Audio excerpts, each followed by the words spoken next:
Hi viewers, ముందుగా ఈ video start చేసే ముందు ఒక విషయం చెప్పాలి. మీకు విజయవాడ శ్రీలక్ష్మి గుర్తుందా? తనను రిజెక్ట్ చేసింది అని మనోహర్ అనే దుర్మార్గుడు క్లాస్ రూమ్ లో అందరి ముందు ఆమె పీక కోసేశాడు. అందమైన ఆమె జీవితాన్ని నాశనం చేశాడు. వాడికిప్పుడు ఉరిశిక్ష పడింది. ఇది ఎప్పుడో 25 సంవత్సరాల క్రితం జరిగిన స్టోరీ కదా, ఇప్పుడు దీని గురించి ఎందుకు చెబుతున్నారు అని మీకు డౌట్ రావచ్చు. ప్రేమ అంటే ఏంటో చెప్పే ఒక అద్భుతమైన ప్రేమ కథ ఈ రోజు మీతో షేర్ చేసుకుంటున్నాను. ఈ కథ వింటే ప్రేమంటే ఏంటో మీకు నాకే కాదు రాబోయే తరానికి కూడా తెలుస్తుంది. అసలు ప్రేమంటే ఏంటి? ప్రేమంటే త్యాగం అంటారు ఒకరు, ప్రేమంటే కులాలకు మతాలకు అతీతంగా కలిగే ఒక అద్భుతమైన అనుభూతి అంటారు మరొకరు. ప్రేమంటే ఏంటో తెలియకుండానే ప్రేమించిన వాళ్ళు చాలా మంది ఉంటారు, మీలోను నాలోను. అంతెందుకు, ఈ ప్రపంచంలో ప్రతి ఒక్కరిలో ఒక ప్రేమికుడు ఉంటాడు. ఎవరినో ఒకరినే ప్రేమిస్తాడు. ఆ ప్రేమను చిరకాలం గుండెల్లో నిలుపుకుంటాడు. ఈ క్షణం ఒకరి మీద, మరుక్షణం మరొకరి మీద కలిగేది ప్రేమే కాదు. ఫేస్బుక్ లో స్టార్ట్ అయ్యి ఒక్క మీటింగ్ లో ముగిసేది కూడా ప్రేమే కాదు. మరి ప్రేమ అంటే ఏంటి? అది తెలుసుకోవాలంటే 1950వ సంవత్సరంలో మొదలైన ఈ రియల్ స్టోరీ వినండి. అసలు సిసలు ప్రేమకి మీకు అర్థం తెలుస్తుంది. అంతకంటే ముందు మాదొక చిన్న రిక్వెస్ట్, ఇలాంటి మరిన్ని ఇంట్రెస్టింగ్ వీడియోల కోసం మీరు మా ఛానల్ ని సబ్స్క్రైబ్ చేసుకోకపోతే వెంటనే సబ్స్క్రైబ్ చేసుకోండి. మీరు ఎవరైనా పిచ్చిగా ప్రేమించి ఉంటే మీ స్టోరీని లేదా మీరు ప్రేమించిన వారి కోసం మీరేం చేశారు అనేది కామెంట్ సెక్షన్ లో రాయండి. ఇక వీడియో స్టార్ట్ చేసేద్దాం. సాధారణంగా లవ్ స్టోరీస్ లో అతడు ఆమె ప్రేమించుకున్నారు, పెద్దల్ని ఎదిరించి ఇంట్లో లేచిపోయి పెళ్లి చేసుకున్నారు, లేదా పెద్దల్ని ఒప్పించి పెళ్లి చేసుకున్నారు. ఇదే ఒక ప్రేమ కథకు ముగింపు అయితే ఇలాంటి ప్రేమ కథల్ని స్పెషల్ గా చెప్పుకోవాల్సిన అవసరమే లేదు. చరిత్రలో మిగిలిపోయిన ప్రేమ కథ అని చెప్పాల్సిన పనే లేదు. కానీ కేరళకు చెందిన కాంచనమాల మొయినుద్దీన్ ప్రేమ అన్నిటికంటే చాలా డిఫరెంట్. అది 1950వ సంవత్సరం. కేరళలోని కోజికోడ్ జిల్లాలో మొక్కం అనే గ్రామం. ఆ ఊరి పిల్లలు చదువుకోవాలంటే ఇరువంజీలం నదిలో పడవల్లో దాటాలి. నా ఆటోగ్రాఫ్ మూవీ గుర్తుకొస్తుంది కదా, సరిగ్గా ఇలాగే కాంచనమాల మొయినుద్దీన్ కూడా కాలేజీకి వెళ్లాలంటే పడవలోనే కలిసి వెళ్లేవాళ్ళు. అప్పట్లో మనలాగా టీవీలు సోషల్ మీడియాలు లేవు కాబట్టి పుస్తకాలే టైం పాస్. అందుకే మొయినుద్దీన్ కాంచనకు నవలలు, కవిత్వ పుస్తకాలు ఇచ్చేవాడు. అలా కాంచనమాల ఒకరోజు కవితల పుస్తకం చదువుతున్నప్పుడు అందులో ప్రేమకు సంబంధించిన కొన్ని లైన్స్ దగ్గర రెడ్ కలర్ ఇంకుతో గీత గీసి ఉండటం ఆమె గమనించింది. ఏంటిది అని అతన్ని అడిగింది. కాంచన అడిగిన దానికి మొయిన్ సమాధానం చెప్పకుండా నవ్వి ఊరుకున్నాడు. మరుసటి రోజు నుంచి పుస్తకాలతో పాటు ప్రేమ కవితలు నింపిన ఉత్తరాలు కూడా ఆమెకు అందుతూ ఉన్నాయి. ఇవన్నీ మొయిన్ పంపిస్తున్నాడు అని కాంచనకు అర్థమయ్యింది. అతనంటే ఆమెకు కూడా మెల్లిమెల్లిగా ఇష్టం పెరిగింది. ఇంకేముంది, ఇద్దరి మధ్య వలపు తలుపులు తెరుచుకున్నాయి. ఆ పడవ ప్రయాణం కోసం పగలు రాత్రి ఇద్దరు ఎదురు చూశారు. దారంతా బోలెడన్ని ఊసులు చెప్పుకునేవారు, రేపటి కోసం లెక్కలేనన్ని ఊహలు కనేవారు. ఒక్కరోజు కూడా ఒకరిని చూడకుండా మరొకరు ఉండలేని స్థితికి చేరుకున్నారు. ఇలా ఎవరికి తెలియకుండా సైలెంట్ గా సాగిపోతున్న వీళ్ళ లవ్ స్టోరీలో ఒక ట్విస్ట్ వచ్చింది. కాంచన దగ్గర ఉన్న ప్రేమ లేఖలన్నీ ఆమె బెడ్రూమ్ సర్దుతూ ఉన్న వాళ్ళ అమ్మకు దొరికాయి. ఇక్కడ ఒక విషయం చెప్పుకోవాలి, కాంచన మొయినుద్దీన్ ఫ్యామిలీ రెండు కూడా చాలా క్లోజ్. చిన్నప్పటి నుండి వీళ్ళిద్దరు మంచి స్నేహితులు. వాళ్ళ తల్లిదండ్రులు కూడా చాలా మంచి వాళ్ళు. ఒకరంటే ఒకరికి ఎంతో గౌరవం. కానీ ఇది కేవలం ఇంటి బయట వరకు మాత్రమే. వాళ్ళలో మత పట్టింపులు చాలా ఎక్కువ. యాక్చువల్ గా చెప్పాలంటే ఆ రోజుల్లో కుల పట్టింపులే ఎంతో ఎక్కువగా ఉండేది.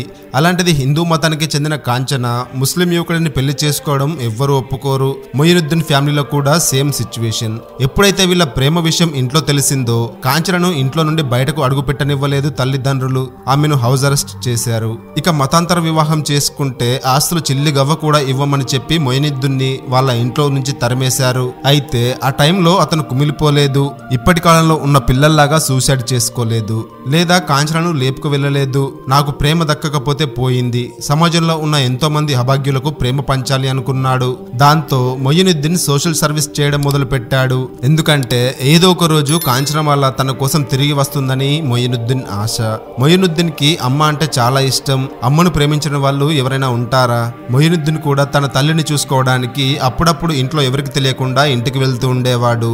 అలా అనుకోకుండా ఒక రోజు వాళ్ళ నాన్నకు కనిపించాడు. తన మొహం జీవితంలో ఎప్పుడు చూపించొద్దు అని బెదిరించిన వాళ్ళ నాన్న ఆ టైంలో మొయినుద్దీన్ చూసి వెంటనే అతని గుండెలకు తుపాకీ గురి పెట్టాడు.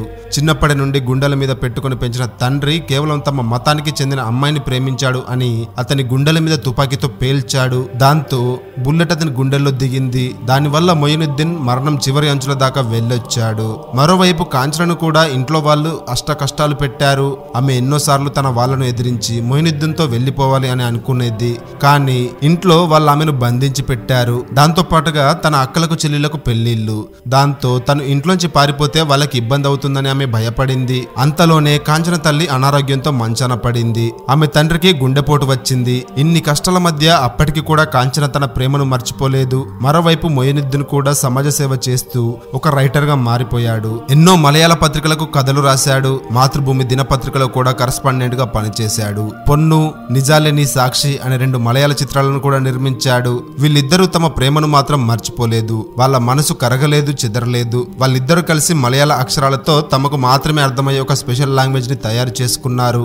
ఈ రహస్యమైన సీక్రెట్ కోడ్ లాంగ్వేజ్ లోనే వాళ్ళు ఉత్తరాలు రాసుకున్నారు. వాళ్ళింట్లో పని వాళ్ళే ప్రేమ రాయబారులుగా మారారు. ఇదంతా గడిచేసరికి ఒక 10 ఏళ్లు ఇట్టే తిరిగిపోయాయి. ఈ 10 ఏళ్లలో ఆమె అతన్ని ఒక్కసారి మాత్రమే చూసింది. కానీ ఏదో ఒక రోజు అతన్ని ఖచ్చితంగా కలుసుకుంటాను అని ఆమె మనసులో అనుకుంటూనే ఉండేది. అప్పటికే ఆమెకు 41 ఏళ్లు, అతనికి 44 ఏళ్లు వచ్చేశాయి. ఓ రోజు బయట వర్షం పడుతూ ఉంటే కాంచన కిటికీల నుండి ఆ వర్షపు చినుకులను ఆస్వాదిస్తూ ఉంది. అలాంటి టైంలోనే ఒక షాకింగ్ న్యూస్. అది విన్న కాంచన గుండె బద్దలయ్యింది. ఆమె ప్రపంచం చీకటిమయమైపోయింది. ఎందుకంటే ఆమెకు మొయినుద్దీన్ చచ్చిపోయాడు అనే న్యూస్ తెలిసింది.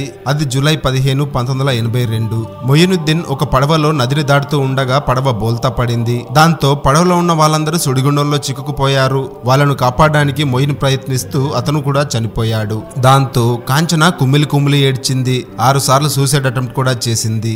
ఆ వయసులో కూడా ఆమెకు పెళ్లి చేయాలి అని ఆమె ఫ్యామిలీ వాళ్ళు ఎంతో ట్రై చేశారు. కానీ అందుకు ఆమె ఒప్పుకోలేదు. మరోసారి ఆకలితో మలమలమాడి చనిపోవాలని అనుకుంది కాంచనమాల. దాంతో ఆమె స్పృహ కోల్పోయింది. ఆ కారణంగా ఆసుపత్రిలో అడ్మిట్ అవ్వాల్సి వచ్చింది. అయితే ఇదంతా మొయినుద్దీన్ వాళ్ళ అమ్మకు తెలిసింది. అప్పటికే ఆమె కూడా అనారోగ్యంతో బాధపడుతూ ఉన్నప్పటికీ ఆ పెద్దావిడ కాంచన దగ్గరకు వచ్చారు. నువ్వు మొయినుద్దీన్ కోసం ఇలా చనిపోతే వాడు సంతోషిస్తాడు అని అనుకుంటున్నావా? వాడు సమాజ సేవ చేయాలని, ఎంతో మంది పేదవాళ్ళను ఆదుకోవాలని, ఎంతో మందికి అండగా నిలవాలని ఎప్పుడు కళ్ళు కంటూ ఉండేవాడు. అదే మార్గంలో వాడు బతికాడు. వాడి కలను నిజం చేయాల్సిన బాధ్యత ఇప్పుడు నీ మీద ఉంది. వాడి ఆశయాల కోసం నువ్వు బ్రతుకు అని మొయినుద్దీన్ వాళ్ళ అమ్మ చెప్పిన తర్వాత కాంచన ఏం చేసిందో తెలుసా? ముందుగా మొయినుద్దీన్ చనిపోయిన నదిలోకి వెళ్లి ఆ నీరు తాగి తన ఉపవాస దీక్ష విరమించింది. ఆ రోజు నుండి ఆమె జీవితం మొత్తం మలుపు తీసుకుంది. తన ప్రేమికుడిని కోల్పోయిన బాధల నుండి బయటపడింది. బ్రహ్మచారిగా మిగిలిపోయింది. మొయినుద్దీన్ సేవా మందిర్ స్థాపించి ఇప్పుడు ఉచితంగా అందరికీ ఈత నేర్పుతూ ఉంది. ఉమెన్ ఎంపవర్మెంట్ కోసం పనిచేస్తూ ఉంది. వీళ్ళిద్దరి ప్రేమ కథ ఎన్ను నింటే మొయినుద్దీన్ అనే సినిమాగా సిల్వర్ స్క్రీన్ మీద కూడా ప్రదర్శించారు. 70 ఏళ్ల వయసులో కూడా ఆమె ఎంతో హుషారుగా సోషల్ సర్వీస్ చేస్తూ ఎంతో మందికి ఆదర్శంగా నిలిచింది. ఇది కదా ప్రేమ కోసం ప్రేమతో బతకడం అంటే. ఇలాంటి లవ్ స్టోరీ మీ లైఫ్ లో కూడా ఉందా? ఉంటే కామెంట్ చేసి చెప్పండి. ఇలాంటి మరెన్నో ఇంట్రెస్టింగ్ రియల్ లైఫ్ స్టోరీస్ కోసం మన ఛానల్ ని వెంటనే సబ్స్క్రైబ్ చేసుకొని పక్కన ఉన్న బెల్ ఐకాన్ కుట్టేసి నోటిఫికేషన్స్ ఆన్ లో పెట్టుకోండి. మరో అద్భుతమైన స్టోరీతో మళ్ళీ కలుద్దాం. జై హింద్.